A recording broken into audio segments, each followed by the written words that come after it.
evening was that I am still an institutional man.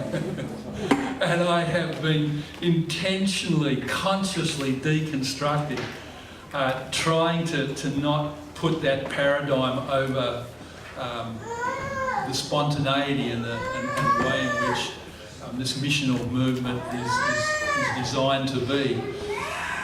And where I am now is certainly a whole lot better than where I was 12 months ago. So where I'm going to be in 12 months from now will reflect even further that deconstruction. So I guess I was sharing that with the guys because I am glad for the exposure, but I'm critically aware that it is taking me a while. And in that context, I have to be generous with the people that I'm working with, because many of them are institutional Christians, and so they're struggling to do that same deconstruction. So I think that's what we were saying. Good. Really good, really good, because this is really important for us to understand the journey metaphor and the unfolding metaphor of learning that takes place as God Himself trains us, not the new theory or the new method, but God Himself moves us into the space that He wants. And I guess we're just going to go about 30-35 minutes, and then we'll hand over to Phil to wrap up for the day. But the premise or the major thing I want us to ask is, what causes us to change?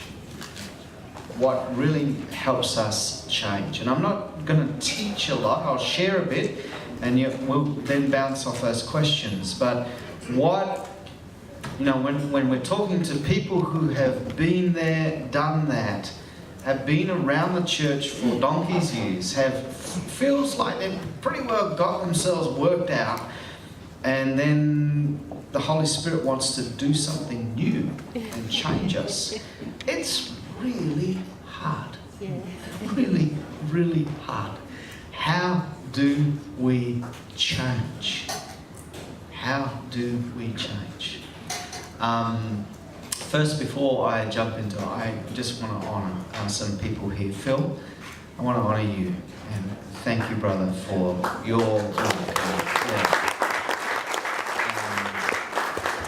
In you, I find a gracious, loving, accepting leader, and a man who has a vision, but has a broad heart, and a very good man. And thank you, Phil, for your inclusion and taking risks, bringing crazy guys like me and Tim and Bill and going like this with your arms, including us. And I want to honour you for that, and thank you for that trust. And that I want to just say how blessed I have been by the stories.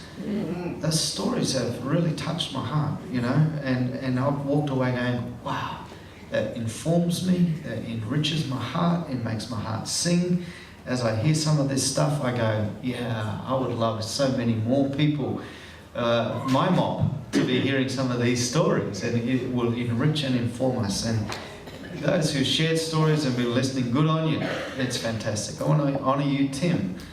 Tim is going for it up there, and I just love Tim, and know that I'm looking at Tim going, okay, how do I get him to come over a bit more into our world and encourage us? I'm a bit jealous. I want to rob him a little bit and just, and bless you, Tim. I know you're a practitioner, and I know you're a great trainer, and you really ask the hard questions. You really say, if this is really going to happen, what's going to change?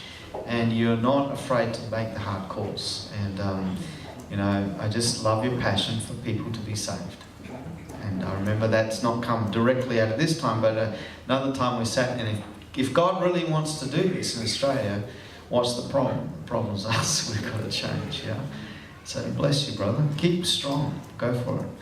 Steve Addison is not really been part of this conference. He's just trying to come and sell his books, really.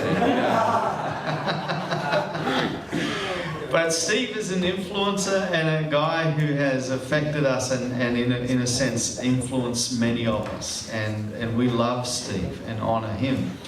in his role as a guy who's a thinker, a shaper, an influencer, and an encourager. Someone who doesn't hesitate to say, come, have a cuppa, let me encourage you, and puts his arm around you and cheers you on. And thank you, Steve. Bless you. Bill, for your big-heartedness, for your positive spirit, for your grabbing hold of a vision, for your even what you're doing in that room of trying to bring a coalition and trying to spur us on. Bless you, man. Stay strong. Run the race. Seize the day in this nation. Be the man of God that God calls you to be. And yeah, so I want to honour those people. Thank you. Praxis is a cool name. Number one, because it's a little bit weird. And people kind of look at the spelling and they say praxis, and you know, we want it not to be a marketable thing. We want it to be because we needed a name. And what happened was we were just kind of wrestling with our identity. We're this kind of group of ragtag people who were doing this stuff. God was forming us. God was pouring into us. We were seized with a vision, a practitioning vision to see Australia saturated with the gospel and workers multiplied into the nations. And we needed a name. So we were kind of bouncing around names. And then our church board one night met and just said, we release you guys, go for it. Set you apart, be released. The next morning I was in the veggie market. And in that veggie market, the Lord spoke to me and said, Dave, what's the Greek name for the book of Acts? It was very clear. I remember hearing, and I said, I have no idea. I'm being a Greek scholar.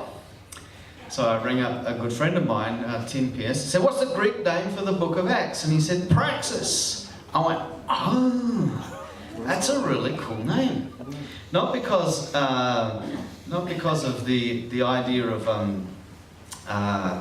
picking a Greek name, like, who would do that? Oikos, Praxis, but because I'd been learning about the idea of praxis, and the idea was that you learn by doing, you change by doing. And the classic example is Peter and Cornelius. Peter is in Joppa. He goes up and he fasts and he's praying. He gets really hungry, so he passes out. And he has a vision of food, And I can identify with that. Meantime, an angel appears to this guy Cornelius up further north, up a few days walk away, and tells him to call Peter. And Peter just does not have it in his paradigm that God would move amongst the Gentiles. It's not there. It's impossible. How does change happen with Peter? Remember, that's the question we're looking at this session. What is changes happening? I have a friend who's a Church of Christ pastor. He was taught in Bible college, God does not heal. It was very clear. And then he went out into as a pastor, and he went and visited a dear old lady. And she said, Pastor, would you pray for me for healing? He's there sipping a cup of tea.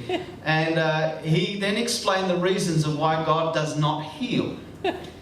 And after that, she said, yes, thank you, Pastor. Would you pray for me for healing? He then had a second attempt at praying, trying to explain why God will not heal her. And she said, thank you, Pastor. Would you pray for me for healing? And so in exasperation, he just lays his hands on her and says a quick prayer and leaves. Sunday morning, they have a testimony time. The old lady comes over and said, I was sick.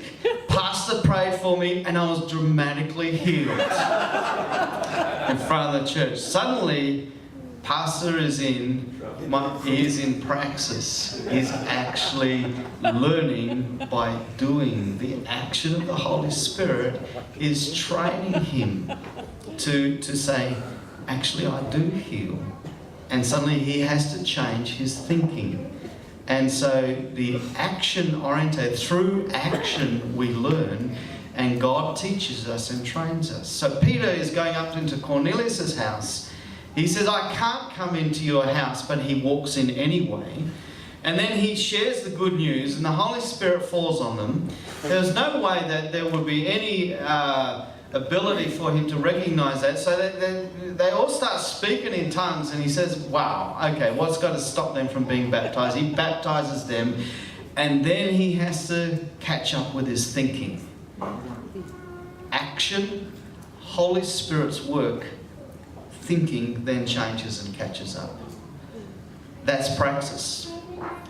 As we step out and obey, we learn through the action of the Holy Spirit what he wants to do, and we try and change our thinking and keep up with what God is wanting to do.